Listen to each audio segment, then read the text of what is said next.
So a lot has happened since the last time we checked in on the Activision Blizzard scandal. And with the government suing them, allegations that management enabled sexual harassment, assault, and discrimination at the company, and now accusations that HR shredded documents detailing those allegations, you'd expect a pretty significant response. Well, they're gonna change McCree's name.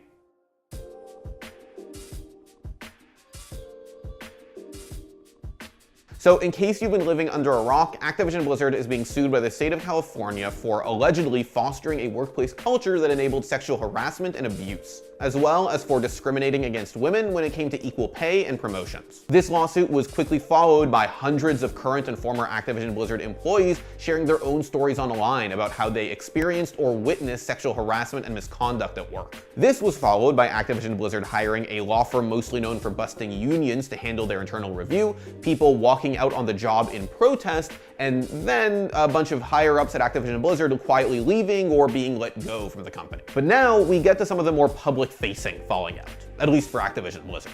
On August 10th, Dexerto's Michael Gwilliam reported that some Overwatch League casters were not using the name McCree to describe Overwatch's cowboy-themed DPS character during League matches. The character has been in Overwatch since the game launched, and was named after former World of Warcraft and Diablo developer Jesse McCree. Jesse McCree, the real person, not the digital cowboy, was spotted in a screenshot of a chat log called BlizzCon Cosby Crew, uploaded by former World of Warcraft creative lead Alex Afrasiabi to his personal Facebook.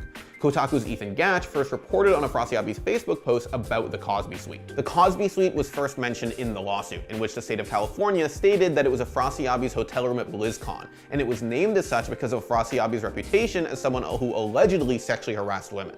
In the weeks after the lawsuit came out, people who hung out at the Cosby Suite over the years stated that actually the name was a joke about Bill Cosby's ugly sweaters, and apparently had nothing to do with Afrasiabi's alleged reputation or the allegations of rape made against Bill Cosby. However, Kotaku reported that, according to unnamed sources, that reputation is why Afrasiabi and other men were photographed posing with a picture of Cosby in the hotel room. This all implicated McCree in a culture of workplace abuse and harassment, and on August 11th, Gatch reported that McCree was let go from Blizzard. Then, on August 26th, the official Overwatch Twitter account released a statement saying they were going to rename the character, quote, currently known as McCree, to something that better represents what Overwatch stands for. Yes, you should have never done that. It was dumb in the beginning. It was stupid. Yeah, it was dumb. It's stupid. Like, it's a stupid decision to solve another stupid decision. As an aside, while I do think it's only a good thing to change this character's name, that wording implies you're gonna name him something absurdly performative. Like, what name represents opposing sexual harassment? Anyway, apparently this name change isn't gonna happen for a while. The character was supposed to have a story event in September, and now that's being delayed to include the name change. The statement also says that going forward, characters aren't going to be named after real-life employees, which is a problem that other Blizzard games are also dealing with right now. Until recently, Afrasiabi had an NPC in WoW named after him, and McCree has several characters in WoW named after him, on top of an entire city. Kotaku reported that 2 other devs left Blizzard alongside McCree, former Diablo 4 director Luis Barriga, and former WoW developer Jonathan LaCraft. And on August 26th, the Washington Post's Nathan Grayson reported that references in WoW to Barriga and LaCraft are also being removed. All this was happening just days after a bombshell report from Axios' Megan Farouk-Manesh and Stephen Totillo, who reported that the state of California was expanding its lawsuit against Activision Blizzard to add temporary workers alongside full-time employees, and that the state was alleging Activision Blizzard tried to interfere with their investigation. According to Axios, California's Department of Fair Employment and Housing, or the DFEH, says that Activision Blizzard is trying to block employees from talking to the DFEH through NDAs and by forcing them to talk to Activision Blizzard before they go to the DFEH. And on top of all of that, the biggest thing in this Axios report is that the DFEH is alleging that Activision Blizzard HR shredded documents related to the investigation and complaints. Essentially, the lawsuit now alleges that Activision Blizzard is destroying evidence. Axios received a statement from Activision Blizzard that said, with regards to claims that we have destroyed information by shredding documents, those claims are not true. We took appropriate steps to preserve information relevant to the DFEH investigation. So yeah, Activision Blizzard gets a ton of bad press for allegedly shredding documents related to investigation about how they may have enabled sexual harassment, abuse, and discrimination at the company, and their response is to change the Cowboys name.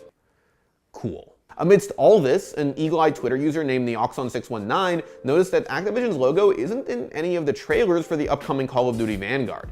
As Kotaku's Ian Walker pointed out, Activision's logo has been prominently featured in COD trailers since at least 2011. In a statement to Kotaku, an Activision Blizzard spokesperson stated that Call of Duty has continued to expand into an incredible universe of experiences. This was a creative choice that reflects how Vanguard represents the next major installment in the franchise. This has become international news, and as a result, Activision Blizzard has come to the conclusion that the next Call of Duty game will sell worse if it's associated with, well, Activision. It's shameless, but it should show you just how scared Activision Blizzard is right now. Like we talked about last time, they are under serious pressure from a state government. Consequences are coming if they haven't already begun. Like I said before, I think changing Cowboy McShooterson's name is a good idea. Naming things after employees is basically always going to go wrong, but if you're willing to do it, you have to be ready to change the name if that person ends up getting milkshake ducked. I'm sure plenty of Overwatch fans are going to feel happier and even safer knowing that someone who allegedly participated in that toxic workplace culture isn't memorialized in their favorite game. And that's only a good thing. But that's all it is, in my opinion. Changing this name is a token gesture that doesn't actually address the issues here. Like Activision removing their logo from COD trailers, it's a distraction, nothing else. It's a distraction from a looming lawsuit, from allegations that top brass aren't being held accountable, from employee demands not being listened to, from accusations that HR is shredding documents, presumably in an attempt to soften the lawsuit. All I'm saying is don't let the smoke get in your eyes. Nothing has changed, at least not yet. Thanks for watching. If you want more content like this, hit the sub button and ring that notification bell. For unique bite-sized videos you won't find anywhere else, hit up our Instagram, Twitter, and Facebook pages.